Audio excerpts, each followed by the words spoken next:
சின்னமர் movie serial next episode review பார்க்கலாமாங்க. ஈஸ்வரி நம்ம எப்படியாவது போஸுக்கு நம்ம ஒரு நல்ல வேலை வாங்கி கொடுத்துடணும். ஏன்னா சம்மந்தி பார்த்தீங்கன்னா ஒரு வேலை கூட இல்லையா மாப்பிள்ளைக்கு, சூப்பர்வைசர் வேலை தான் பார்த்துக்கிட்டு இருக்காரா அப்படின்னு சொல்லிட்டு கேட்டது எனக்கு ரொம்பவே கஷ்டமாகவும் இருக்குது அப்படின்னு சொல்லிட்டு ஈஸ்வரியுமே யோசிச்சுக்கிட்டு இருக்காங்க. நம்ம இந்த பிளானை எப்படி இங்கே ராஜாங்கம் மாமா கிட்ட நம்ம இந்த பிளானை சொல்லி எப்படியாவது அவனுக்கு ஒரு வேலையை அமைச்சு கொடுத்துடணும் அப்படின்னு சொல்லிட்டு இங்கே ஈஸ்வரியுமே பார்த்தீங்கன்னா சொல்லிக்கிட்டு இருக்காங்க. அதுக்கப்புறம் இங்கே தாமரை சாபுத்திரியுமே இந்த கல்யாணம் நடந்தா அங்கே ஈஸ்வரியை அடக்கவே முடியாது. அவள் தாம் தூம் தயா தக்கன் குதிச்சுக்கிட்டே இருப்பாங்க. அவங்களுக்கு இந்த கல்யாணத்தை நம்ம நடத்தவே விடக்கூடாது அப்படின்னு சொல்லிட்டு இங்கே சாபுத்திரியும் தாமரையும் அங்கே நினச்சிக்கிட்டு இருக்க இங்கே ஈஸ்வரியுமே நம்ம ராஜாங்கம் மாமா வந்ததும் நம்ம இந்த விஷயத்த முதல்ல பேசணும் அப்படின்னு சொல்லிட்டு சொல்லிக்கிட்டு இருக்காங்க. அதுக்கப்புறம் என்ன ராஜாங்கமும் வந்துடுறாங்க சன்னியாசி. அதுக்கப்புறம் வந்து உக்காந்துக்கிட்டு இருக்காங்க. சேதுக்குமே கொஞ்சம் வேலை வெளியில் இருக்குது அப்படின்னு சொல்லிட்டு அங்கேருந்து கிளம்பிடுறாங்க. தமிழ்ச்செல்வி எனக்கு காலேஜுக்கு லேட் ஆகுது தானோ, நீ சாப்பிட்டுட்டு இங்கே வீட்லேயே பார்த்தீங்கன்னா ரெஸ்டடு அப்படின்னு சொல்லிட்டு தமிழ்ச்செல்வியுமே கிளம்பிடுறாங்க.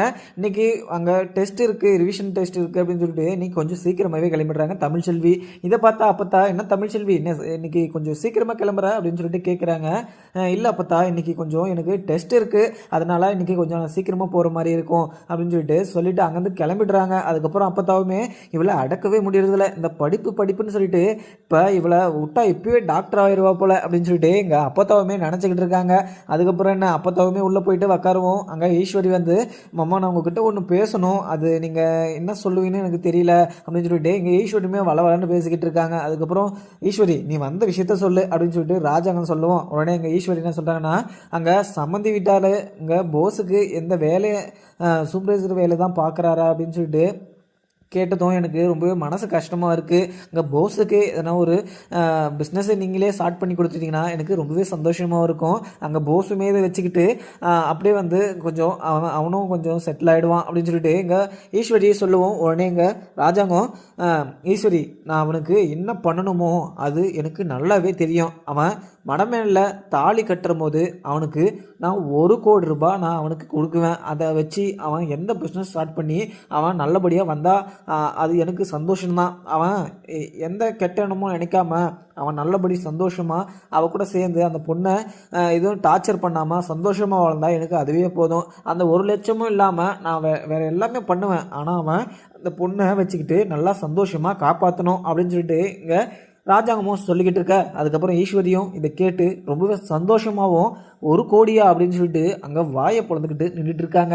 இங்கே சாபுத்திரிக்கு தாமரைக்கு ரொம்பவே குழப்பமாகவும் இருக்குது. 1 கோடியை கொடுத்தா நம்ம என்னென்ன பண்ணலாம் அப்படின்னு சொல்லிட்டு இங்கே சாபுத்திரியும் தாமரையும் யோசிச்சுக்கிட்டு இருக்க. இங்கே போஸுக்கு கொடுத்து வச்ச வாழ்வை பார்த்தையா அப்படின்னு சொல்லிட்டு இங்கே சாபுத்திரியும் தாமரையும் சொல்லிக்கிட்டு இருக்க.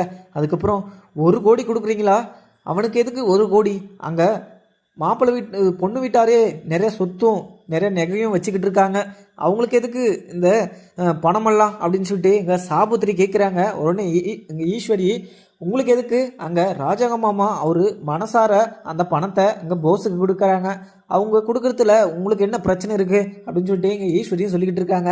இங்கே ராஜாங்கமும் சாபுத்திரி நீ எதுவுமே பேசாத, அங்கே போஸுக்கு ஒரு நல்ல காரியம் நடக்க போகுது, அவன் நல்லபடியாக திருந்தி என் உசுரை காப்பாற்றின ஒரு தெய்வம் மாதிரி இருக்கான், அவனுக்கு நான் ஒரு நல்லது செய்யணுமா இல்லையா, இப்போ நான் இங்கே உயிரோடு இருக்குன்னா அதுக்கு காரணமே போஸு தான் அப்படின்னு சொல்லிட்டு இங்கே ராஜாங்கமும் சொல்லிக்கிட்டு இருக்காங்க. அதுக்கப்புறம் என்ன சாபுத்திரி எதுவுமே பேசாமல் சைலண்டாகவும் ஆகிடுறாங்க. இங்கே மோகனாவுமே 1 கோடி கொடுக்குறாங்க. போஸு இதை வச்சுக்கிட்டு நல்லபடியாக ஒரு பிஸ்னஸ் ஸ்டார்ட் பண்ணி நல்லா இருந்தால் நல்லா தான் இருக்கும், ஆனால் போஸு என்ன தான் பண்ண போகிறான்னு தெரியல அப்படின்னு சொல்லிட்டு இங்கே மோகனாவுமே யோசிச்சுக்கிட்டு இருக்க. அப்பத்தாவுமே கொஞ்சம் ராஜாங்கம் யோசிச்சு எது இருந்தாலே பண்ணு, அவன் கல்யாணம் பண்ணி 1 மாதம் அவ கூட சேர்ந்து சந்தோஷமாக இருக்கிறானா அப்படின்னு சொல்லிட்டு பார்த்துட்டு நீ அந்த அமௌண்ட்டை கொடுக்கணும் அப்படின்னு சொல்லிட்டு எங்கள் அப்பத்தாவுமே சொல்லிக்கிட்டு இருக்காங்க. அப்பத்தாவை பார்த்து இங்கே ரொம்பவே கோபமாகவும் இங்கே ஈஸ்வரி பார்த்துக்கிட்டு இருக்காங்க.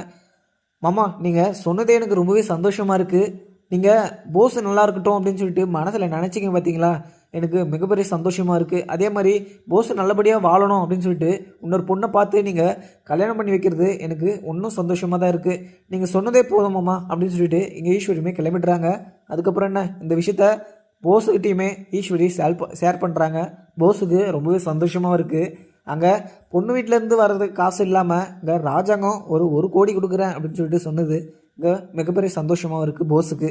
ஆனால் அந்த காசெல்லாம் வச்சுக்கிட்டு போஸ் என்ன பண்ணுவார்னா ராஜாங்கத்தை எப்படி தான் கொள்ளலாம், இங்கே எங்கேருந்து ஆள் இருக்கலாம் அப்படின்னு சொல்லிட்டு தான் யோசிப்பார். ஏன்னா ராஜாங்கத்தை எப்போ தான் நம்ம போட்டு தள்ளுறது அப்படின்னு சொல்லிட்டு இங்கே போஸுமே நினச்சிக்கிட்டு இருக்காரு. அதை இங்கே ஈஸ்வரியுமே சொல்லிட்டுறாங்க, போஸு ஏடா கூடமா நீ பண்ணி வச்சிட போகிற, இந்த கல்யாணம் நடந்தா நீ ரொம்பவே பார்த்தீங்கன்னா பெரிய ஆளாக ஆகிடுவ, நீ அது வரையும் உங்கள் கை காலை அடக்கிக்கிட்டு நீ சைலண்ட்டாக இருக்கணும், ராஜாங்கத்தை எதனா பண்ணுறேன் தமிழ்ச்செல்வி எதனா பண்ணுறேன் அப்படின்னு சொல்லிட்டு நீ எதனா பண்ணனா எல்லா விஷயமும் கொலாப்ஸ் ஆகிடும் அப்படின்னு சொல்லிட்டு இங்கே ஈஸ்வரியுமே சொல்லிக்கிட்டு இருக்காங்க. அதுக்கப்புறம் அம்மா நீங்கள் எதுவுமே எனக்கு சொல்ல வேணாம், நான் எல்லாத்தையுமே பார்த்துக்கிறேன், நான் இங்கே இந்த காசெல்லாம் எப்படி தக்க வச்சுக்கணும், அதே மாதிரி இந்த கல்யாணத்தை எப்படி நடத்தணும் அப்படின்னு சொல்லிட்டு நீங்கள் சொல்லறதுக்கு முன்னே எனக்கு தெரியும். ஏன்னா ரொம்ப நாளாக இந்த வீட்டுக்குள்ளே வரணும் அப்படின்னு சொல்லிட்டு எனக்கு ஆசையாக இருந்துச்சு. ஆனால் எனக்கு ஜாக்பாட் அடித்த மாதிரி ஒரு விஷயம் கிடச்சிச்சு. அந்த விஷயத்தை வச்சு நான் அந்த வீட்டுக்குள்ளேயும் வந்துட்டேன். அதே மாதிரி ராஜாங்கம் மனசுக்குள்ளேயும் நான் இடம் பிடிச்சிட்டேன். இதுக்கு மேலே அவங்க மனசில் கலங்க ஏற்படுத்துகிற மாதிரி நான் எந்த விஷயமும் பண்ண மாட்டேன். ஏன்னா எனக்கு இவ்வளோ பெரிய ஆஃபர் வந்திருக்குன்ற போது நான் இப்போ அவங்களுக்காக எதுனா ஒன்று பண்ணணுமா இல்லையா அப்படின்னு சொல்லிட்டு இங்கே போஸுமே சொல்லிக்கிட்டு இருக்காங்க. அதுக்கப்புறம் தமிழ்ச்செல்வியும் காலேஜ்லேருந்து வீட்டுக்கு வந்துக்கிட்டு இருக்காங்க. அந்த வழியில் என்ன போஸுமே வண்டியில் வந்துக்கிட்டு இருக்காங்க. இங்கே தமிழ்ச்செல்வியை பார்த்ததும், இன்னும் தமிழ்ச்செல்வி காலேஜுக்கு போயிட்டு வந்துட்டியா, எனக்கு கல்யாணம் நடக்க போகுது, அதாவது தெரியுமா உனக்கு அப்படின்னு சொல்லிட்டு இங்கே போஸுமே கேட்டுக்கிட்டு இருக்காங்க. உனக்கு கல்யாணம் நடந்தா என்ன, உனக்கு என்ன நடந்தால் எனக்கு என்ன, உனக்கு கல்யாணம் நடந்தால் நீ நல்லா இருக்க போகிற அப்படின்னு சொல்லிட்டு இங்கே தமிழ்ச்செல்வியும் சொல்லிக்கிட்டு இருக்காங்க.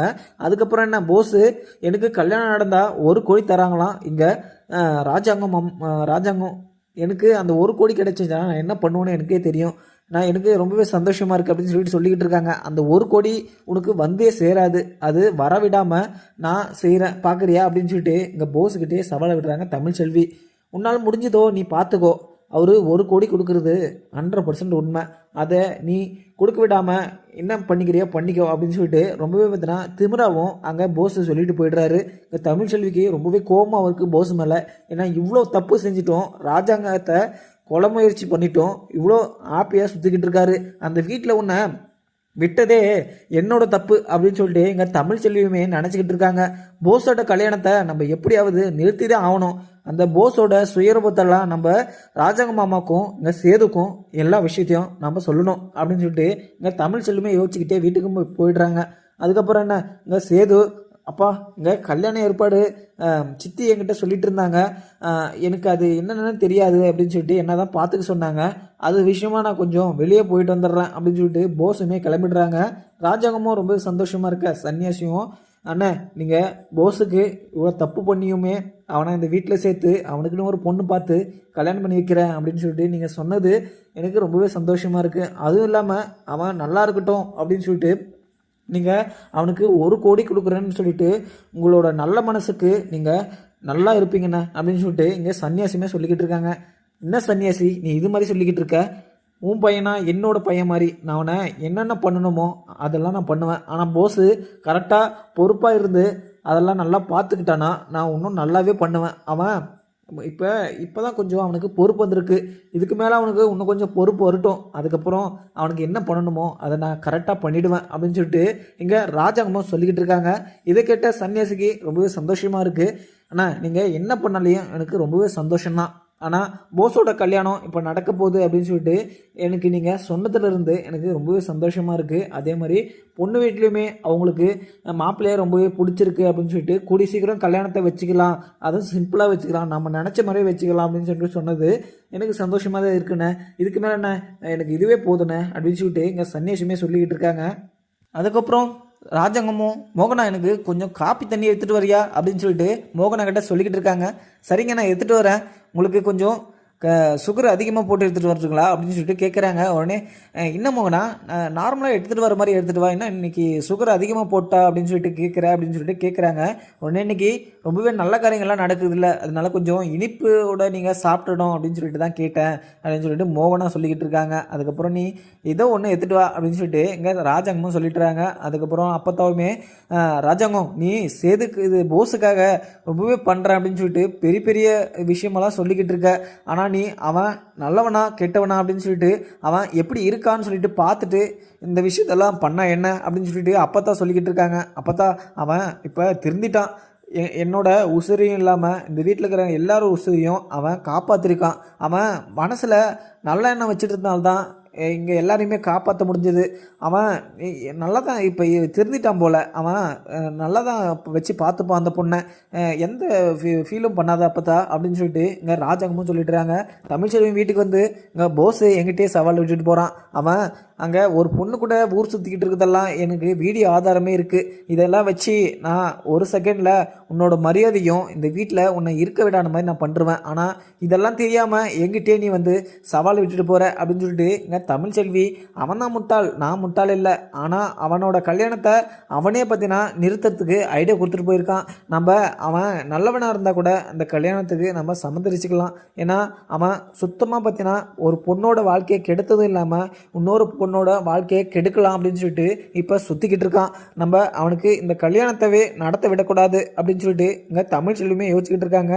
உடனே இங்கே ராஜாங்கமும் வர உடனே தமிழ்ச்செல்வி போய் மாமா நான் உங்ககிட்ட ஒரு விஷயம் சொல்லணும், இந்த விஷயம் உங்ககிட்ட நான் தனியாக சொல்லணும் அப்படின்னு சொல்லிட்டு இங்கே தனியாகவுமே கூட்டிகிட்டு வந்து மாமா இங்கே போஸு ரொம்பவே கெட்டவன். அவன் நிறைய பொண்ணுங்க கூட சுற்றிக்கிட்டு சரக்கடிச்சிக்கிட்டு பொறுப்பாக இல்லாமல் நிறைய பேர்கிட்ட சண்டைக்கெல்லாம் போயிட்டு ஆட்கள் சரியாக இல்லாத இடத்துலலாம் பழகிக்கிட்டு இன்னமும் அதே மாதிரி தான் இருக்காமாம்மா. உங்ககிட்ட நடிச்சுக்கிட்டு இருக்கான். உங்ககிட்ட என்னென்ன பிடுங்கணுமோ அதெல்லாம் வாங்கிட்டு போகலாம் அப்படின்னு சொல்லிட்டு அதெல்லாம் நினச்சிக்கிட்டு இருக்கான். அவங்களுக்கு நீங்கள்லாம் கல்யாணம் பண்ணி வைக்காதீங்க அப்படின்னு சொல்லிட்டு இங்கே தமிழ்ச்செல்வி சொல்லிக்கிட்டு இருக்காங்க.